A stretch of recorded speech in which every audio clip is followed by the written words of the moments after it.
Khan Yunis has been the focus of some of the fiercest attacks in recent days. Israeli airstrikes and ground operations have closed in on the city, forcing thousands to flee and leaving many dead and wounded. The Nasser hospital is the largest in the city.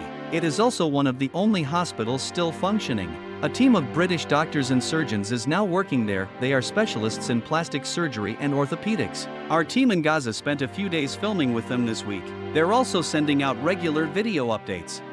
I'm standing on the balcony of the EMT accommodation, and a really large bomb has just gone off not far to the east of us. The ambulances here have just readied themselves to go off and pick up who knows how many casualties. I think we've got a lot of work heading our way.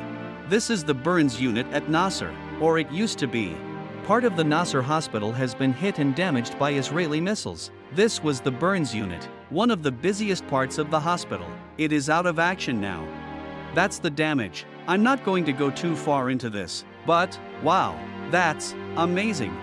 This baby has painful burns on her chest and back. Another lies silent on the stretcher, not moving, and only able to see out of one eye. She has shrapnel wounds to her face and body. Children are suffering the worst. So she's had a burn. Yes. The lack of food and water has made them weak and more vulnerable to their injuries. The operating theaters can sometimes feel like a bubble of quiet and calm from the war outside, but the patients are almost all suffering from blast wounds. In the hospital's emergency unit, it's chaos. Many of the survivors will need to be transferred upstairs, into the care of the British doctors, for reconstructive surgery. So this is a young man that came in yesterday into the emergency department with his brother, after an explosive blast. Dr. Tom Podakar is working in the European hospital near Khan Yunis. Before they were evacuated in a hurry last week, airstrikes were hitting the compound. He is now in the Amal hospital, close to Nasser, working again and prepping for surgery. The woman on the operating table is badly injured. Her husband and children were all killed. She doesn't know yet. What can you say? I mean, it's horrific.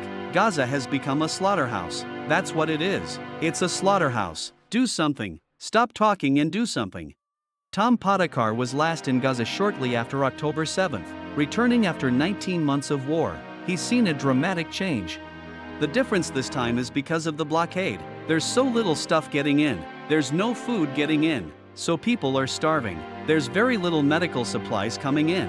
But also, the other very noticeable thing is the massive extent of destruction. I mean, Khan Yunis looks like Stalingrad. So this is our living quarters. This is where they sleep and relax during the few hours they have off-shift, camp beds together in one room. Food is a single ready meal a day, just 400 calories, all that's left. They sometimes have to reuse tea bags. A cup of good coffee is a small luxury. I never used coffee like this before. The blockade affects everyone. By Monday evening, the IDF declared combat zone was only a few streets from Nasser Hospital. A drone flew low overhead, a third in Gaza. An evacuation order for most of Khan Yunis went out today, which meant the team lost several members. My anesthetic nurse and Graham's orthopedic colleague had to leave us mid-case to go and evacuate their families to an area of safety. I think it's quite hard to believe these are people just like you and me. They have their homes, their families, they live normal lives. Many are very impressive people. And without notice, they have to pick up a grab bag and leave. They sleep on the streets, look for food, look for water, live in shelters, but turn off the workers. With the Israeli military operation getting closer, the doctors are also ready to evacuate at short notice. The team have put my instruments in one position for me, so that if we do get evacuated, I can grab them. They've overwrapped a tray of single-item plastics. You can see they've put a bag out there for me with my name on it. This is the kit they think I should be taking with me if we do get evacuated. Nasser Hospital has the last remaining ICU department in the whole of southern Gaza. If it has to be evacuated, then the remaining temporary field hospitals would likely be overwhelmed and unable to cope.